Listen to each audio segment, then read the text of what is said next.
Hello, I'm Topher. I'm the Blue Collar Gentleman and I welcome you to my channel. Today I'd like to talk a little bit about chivalry. Chivalry was the code of honor by which knights of the medieval age used to live. It was particularly focused on how a knight should conduct himself when in the presence of ladies, nobility, and royalty. It was how he maintained his place in high society, by being polite to and knowing the code of conduct to apply when in the presence of his social betters. But what about those deemed beneath a knight by supposedly polite society? Accounts naturally vary from knight to knight, but there are well-documented examples of many knights being cruel and violent to their squires. There are even tales of knights who were holding hostage the very villages they were supposed to be protecting. It appears politeness and respect were not traits necessary for a knight to extend to his social inferiors. Chivalry is often mentioned when a gentleman opens a door for a lady, hence the phrase, "chivalry is not dead." I come from a generation of men who were taught to pull out chairs and open doors for ladies. Whether it's the door to a business or a car door, a gentleman was to open any lady's door. There were a few other rules too, like always hold a lady's hand as you accompany her down a flight of stairs or as you step from or onto a curb. A gentleman never lets a lady light her own cigarette, nor does he allow his date, whether it's his girlfriend or his great aunt, to display cash in public. And still, there were other rules. A gentleman never allows a lady to carry her own packages or luggage.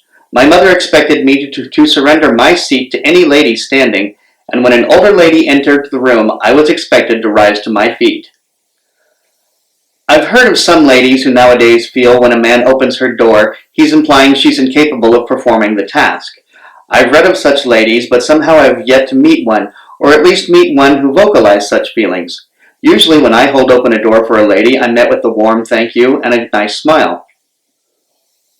My wife Nancee is usually by my side these days, but still, she does go do things on her own, and when she does, I figure she's capable of opening a door on her own. However, because I value her and I want to display that to her and to everyone else, I open doors for her. I'd like to think that when she's out by herself, other gentlemen feel compelled to get her door or extend their seat to her. I remember once overhearing a gentleman getting an earful from his wife after she saw me opening my ex-wife's car door. From what I gathered, he had never extended this courtesy to her, not even when they were dating. Now he was in trouble for what she had just witnessed. That was one time in particular that sticks out to me, but there were many other examples, believe me.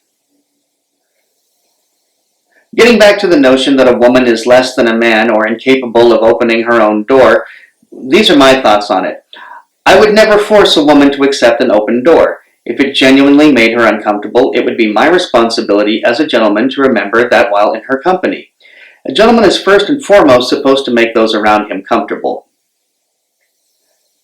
As for holding a lady's hand on a staircase or at a street curb, well, I still do that with my wife or any other lady I may be accompanying in public. I've never had a lady push away my hand when I extended it to her in these circumstances.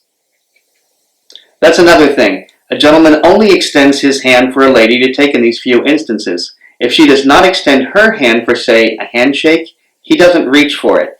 He never grabs a lady's hand or any other of her body parts unless he's saving her from danger. As for lighting a lady's cigarette, when I was growing up, smoking in many public places was still allowed. I live in California, one of the first places to virtually outlaw smoking anywhere except your own home. Rarely do I ever encounter a lady smoking in public, so that one has kind of fallen by the wayside. Neither my mother nor my grandmother smoked, but as early as 6 years old I was handed a lighter and told to light Miss So-and-so's or Auntie What's-Her-Name's cigarette. Now let's get to the money issue. I'm not dating anymore, but nothing has changed in that arena. Meaning I paid for everything when I was single, I paid for everything the first time I was married, I paid for everything the second time I was single, and I pay for everything now that I'm remarried. Not entirely sure if that makes me a gentleman or a soft touch. I've been accused of being both, so it's probably a combination of the two. I still abide by the other two rules. If I see a lady carrying something, almost anything, my mother's training sets in. Soon I'm offering to take something from her or asking where she's headed so I may carry her packages or heavy items to its final location. And if I'm seated on a bus or in a waiting room and a lady walks in, that same maternal training forces me to scan the room to make sure there is a chair for her to sit. Otherwise, I immediately stand and project, "Ma'am," indicating that there is a seat for her. But that's just my upbringing, and maybe I'm just a fossil holding on to old-fashioned values. But that's where you all come in. Let me know what you think down in the comments below. Let's get the discussion going. Until then, thanks for watching. Topher.